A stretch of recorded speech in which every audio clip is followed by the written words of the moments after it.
Well, hello. Thanks for coming along.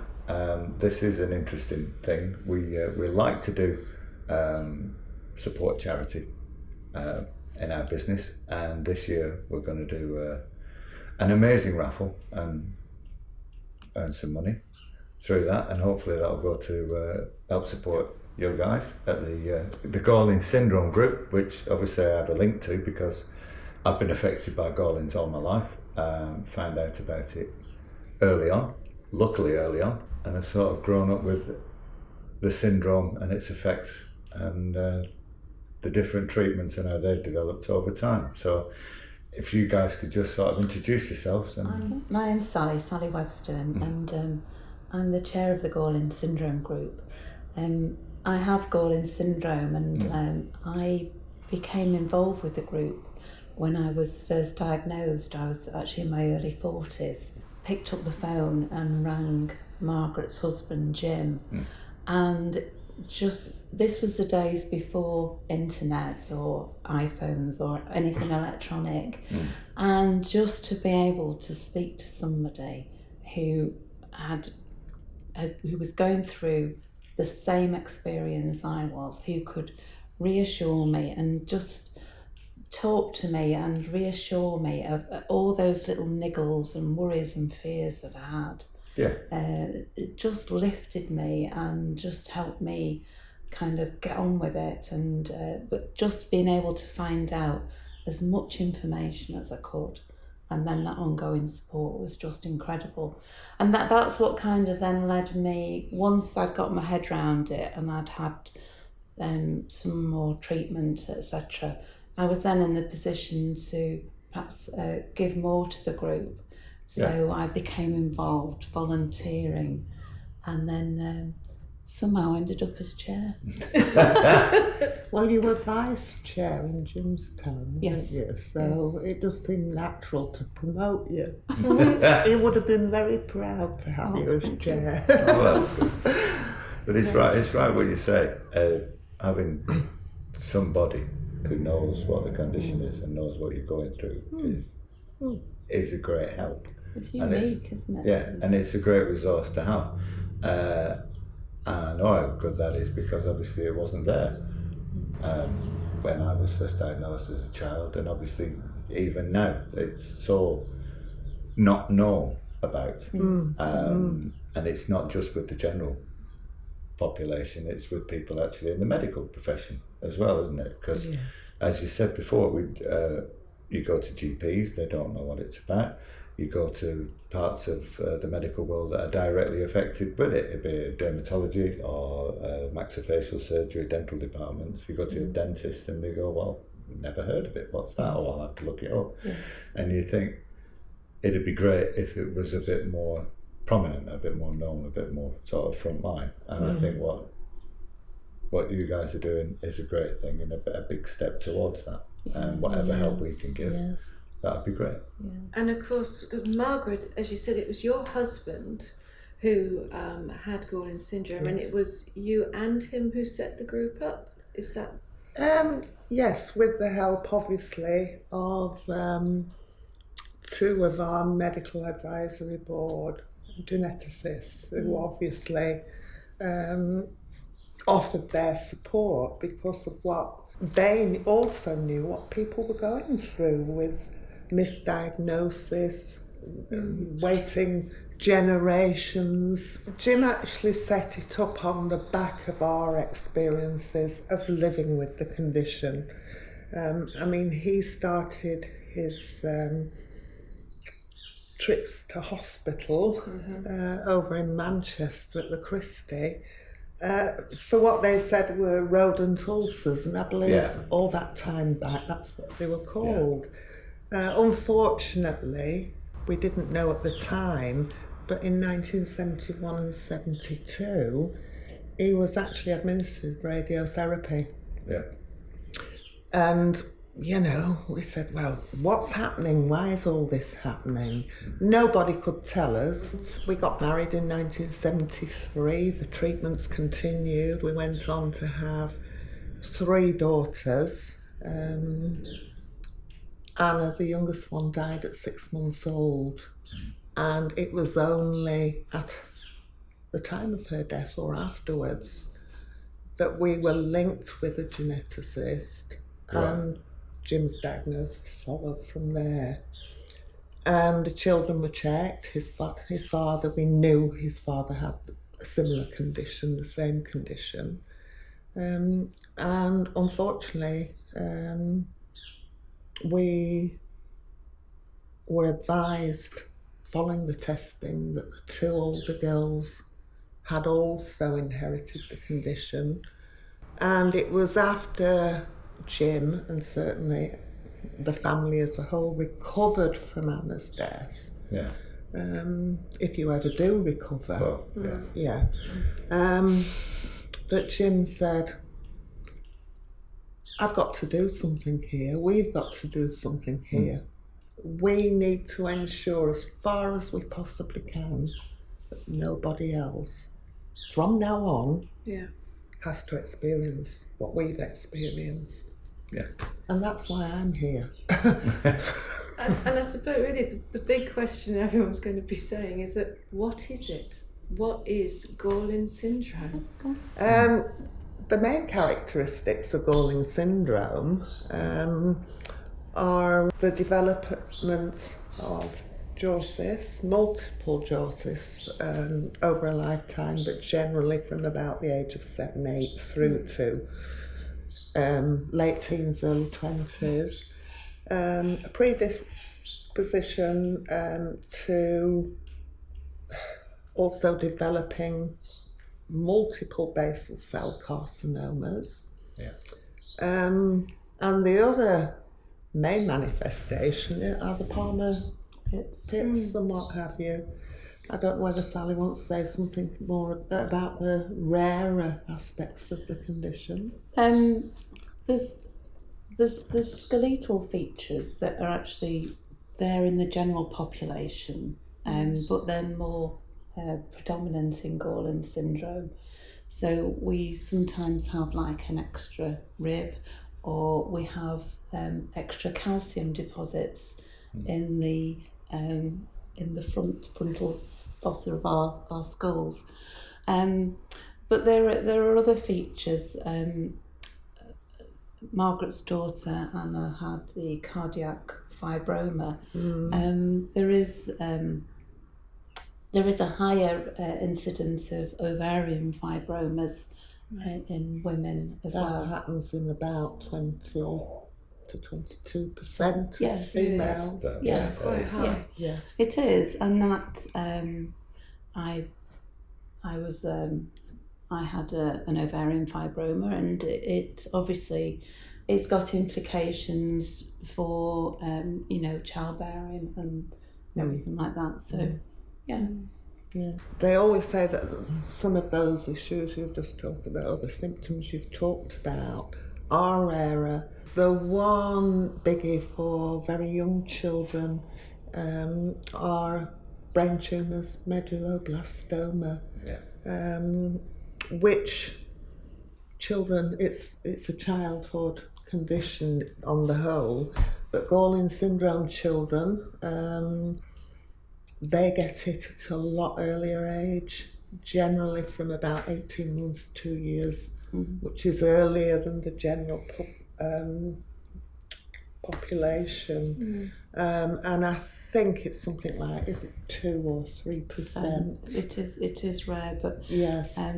What we've done over the years is try to refine the information that we provide for people with Gorlin syndrome in terms of what to look out for, and so that you have the awareness so that you can go to your doctor or your consultant. We've produced the booklet there that has the recommended screening guidance in there, so that parents of young children are aware of the risk of medulloblastoma and can make sure that their children are followed up and reviewed. It's just so that you are forearmed and informed. Yeah. And in a sense, because it's a rare condition, you have to advocate for yourselves in a lot of cases. So it's trying to equip people with that information. You'll know yourself, Andy, that you need to have trust in the healthcare providers that you're dealing with. You want to be assured, as anybody else with the condition, that you're getting the best treatment and you're getting the treatment as and when it's appropriate, rather than having to wait months for an MRI or an OPG. It's knowing that For the diagnosis of a dorsist, because they grow that rapidly. Oh yeah. So You have to catch them as soon as they're appearing, don't Yes. That's right. because we all know what happens if you don't. Well, what does happen if you don't? Well, it's when I was diagnosed when I was 8. They immediately said, "We'll see. We have to see your father," because they didn't think at that point he'd only travelled down the male line. But obviously, the more information and the more research they've done, That's we know what that's Jim not the was case. told, that they travelled down the male line initially. But then they traced it to my father, and he'd multiple cysts in his jaw, and he was told that he was very lucky because it could have got to the point where he'd get up one morning, sneeze, and his jaw would have shattered because it eats away the bone. So those are the things you deal with. That's why 40 years on from my initial operation, I have another operation in a similar area, and they find a hole that's still left from 40 years ago. So it's But we, I know a number of mums or dads contacted myself about the children, and they've been left too long when they've got a dorsist, and children are having to have the jaws wired and Botox treatment to repair and all that sort of thing. And you think, how many years on since 1992, since Jim and I set the sport group up, have things really changed? Well, not in some areas they haven't, and it depends. It's a postcode lottery, isn't it? It depends on them. It appears that way, that there are different parts of the country where the awareness is poor, and other areas where they will really fight and make sure you get the right level of care. But our group covers everybody in the UK, and obviously we hear about people in desperate situations who access to healthcare is a real challenge. And you know that, and they know that unless they get urgent help for a jaw cyst, it's going to escalate, and the complication rate afterwards is high, and it's really hard to hear other people's situations, and then things might change if the consultant changes in that area. But it is around raising awareness. So and I think whilst we're talking about dorsist, we are actually currently working on, Sally did a piece you wrote to the British Association of Radiology. The number of people who phone me or email me and say, my Johnny or my Zainab or whatever, they're being offered a CT scan to see if they got a dorsist, and I'm thinking, what? You know, the don't level need of a massive dose of radiation because and my daughter had to go through the same just a few years ago, and she works for a pharmaceutical. She knows the condition in and out. And she had to fight with this consultant. I am not having a jaw cyst, and they refused to treat her unless she CT scan. So what we're trying to do is get the credible advice that we've got permission to put it on our website, so that if anybody is going through that same struggle, they can take that and say, well, the Royal College of Radiologists have issued this advice. Yeah. So, you And know, the advice is there because is the advice there because the radiation has a negative Yeah. effect on the condition, Yes. Yes. and it's people Yes. don't understand that. They Yes. think, oh, the best way for us to find out what's going on inside you is to do this. yes. And But actually, the knock-on effect of that is far worse for us Yes. than it would And be. it's just that lack of understanding. Yeah. And there are other options now, because there are new developments, and there are a number of cone beam scans, which is an alternative to a CT. They're only really at the big specialist and teaching hospitals, aren't they? But people these days, they can travel and get their, Yeah, and it's also if they need to do that. yeah, certainly.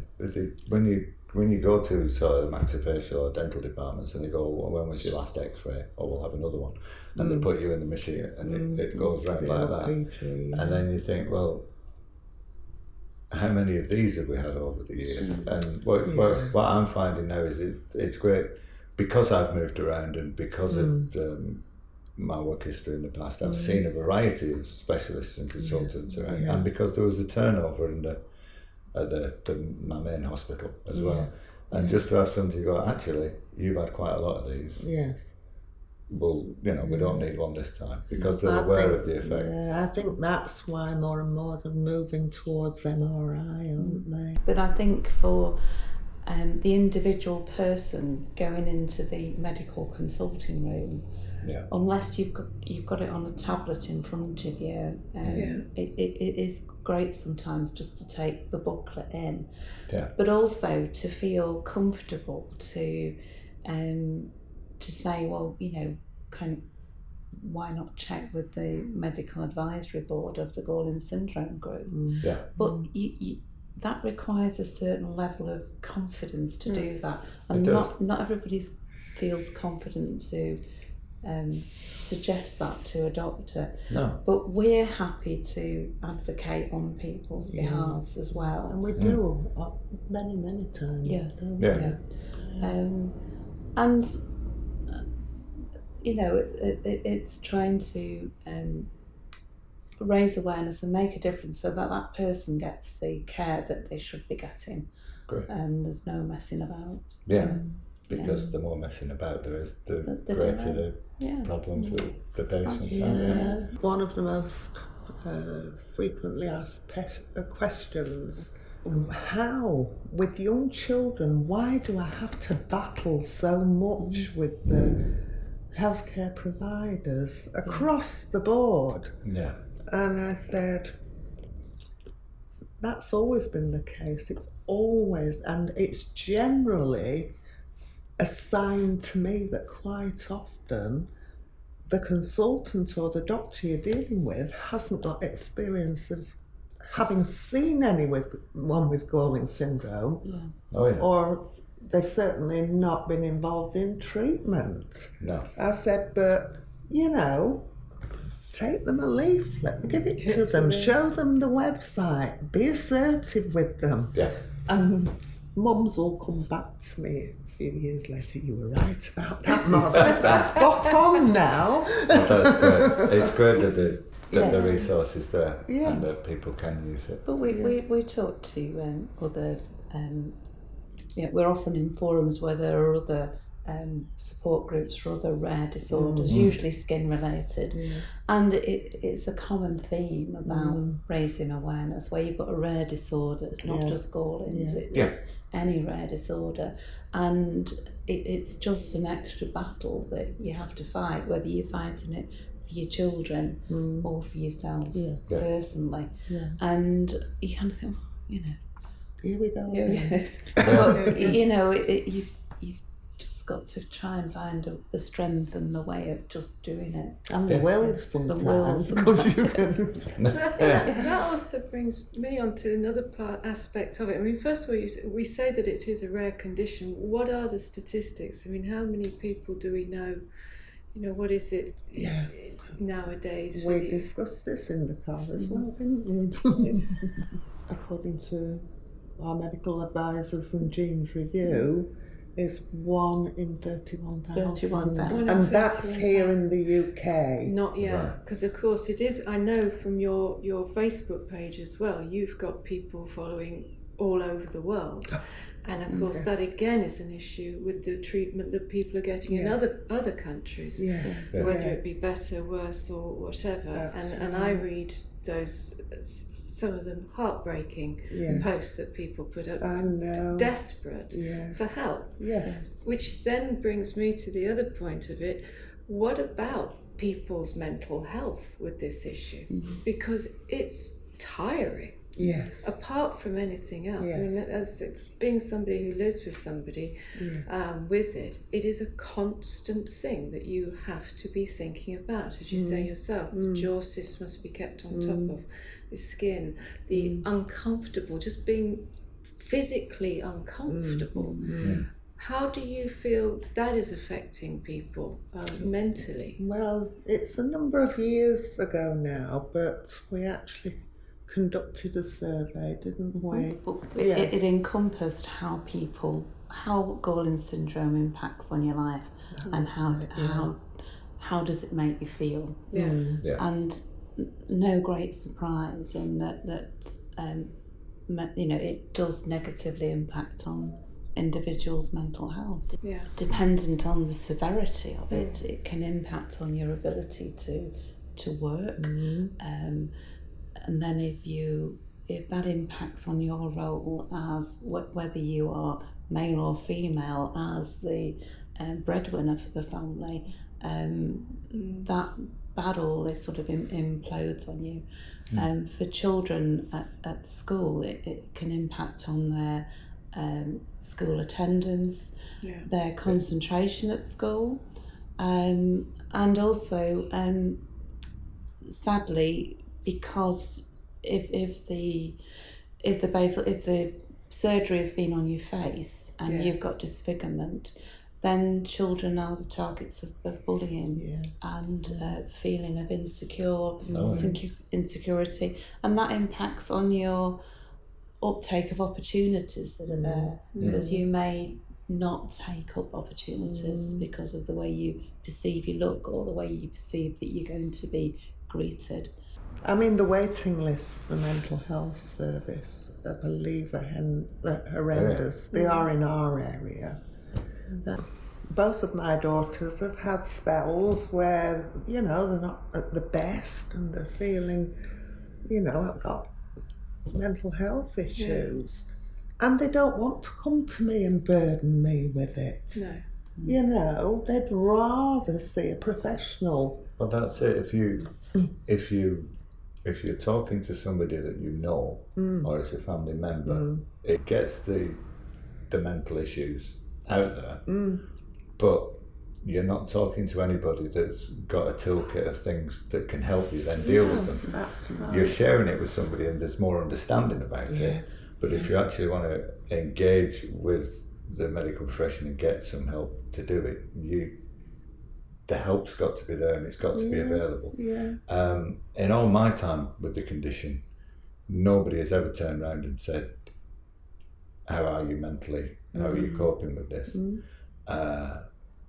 Actually, there was a little comfort in it as a kid with some of the sort of the nurses and staff in the hospitals, but the general consensus was, sure, get out, get on with it.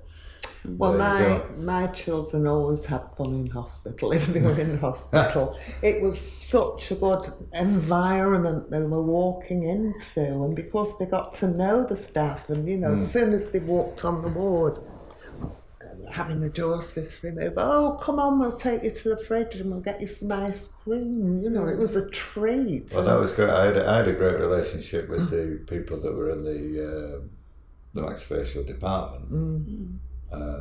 But then when you were on the ward, I've been seen with the other sections and that, there wasn't any help. And also, I think part of it was because of my size. Yes. Because I'm quite a big fella, and I've always been tall for my age. So I was in the children's hospital, which is a good old sort of Victorian building with bars on the walls. So I had 2 or 3 operations in that department, and then they decided, well, you're too big for the beds in here, so we'll put you on the main ward. So I was a young kid, and I was think there. That's another issue that you know, as these young children hit the age of 16 or 17, they then have to go through that transition from children's services to adults. And one of my daughters found that particularly tough because you've got very different cases on a general ward, haven't you, on an adult ward. Yeah. You know, children are kind of protected as far as possible. Oh, yeah. But they were shocked at some of the sights they were seeing and how poorly some people were. And I used to think, gosh, you know, they'd say, oh, you know, they never stood and stared at people, but they could tell because they'd tubes in and all sorts. No, you do. I mean, I was 10 and I was put on the general wards. So I can remember being waiting the night before for my operation, talking to a fella who was being dealt with by the same specialist I was seeing, and he was saying how great he was because he'd had an industrial accident and his whole head was in a cage. He'd been hit by a beam. And Mr. Bradley had rebuilt his face. Yes. So I'm there as a 10-year-old talking to somebody that looks like they've come from a horror film. You know? That's right. And at the time, you don't realise the impact that that's having. Yeah. So yeah, it is important to look after the mental side of things, Yes. which I am doing now. Yes. But it's sort of years after the fact, and the more people are aware of it, the more people are aware of the. We have a chronic condition. Yes. It therefore needs constant monitoring and Well, a good we lot. need help with it. Yeah, I mean, we take feedback from people who phone and contact us. I'll see posts coming up on Facebook and think, oh dear. And there are some very, very sad cases, and people are obviously struggling out there. But I mean, the aims of the group, as it says on the banner there, is, you know, we're here to support individuals with the condition. Yeah. That's our main aim, isn't it? And that's it. It's great that the group exists. Yeah. For that reason. Yeah. You know. The other two is that, you know, treatment-wise, things haven't really moved on when you compare Gorlin syndrome with lots of other healthcare or conditions. And I sometimes sit there and reflect that really treatments haven't changed at all, apart from the odd pathway inhibitors and topicals. And There are some new pharmaceutical treatments that are in development now. That there is sort of light at the end of the tunnel. I think that, you know, the trial that's coming out very, very shortly, which is to be launched shortly in the UK, I think that is probably offering a lot of hope and to individuals because it's a topical treatment. There aren't the severe side effects of previous treatments or previous trials, and it's actually being promoted as being, obviously it'll cure basal cell carcinomas and what have you,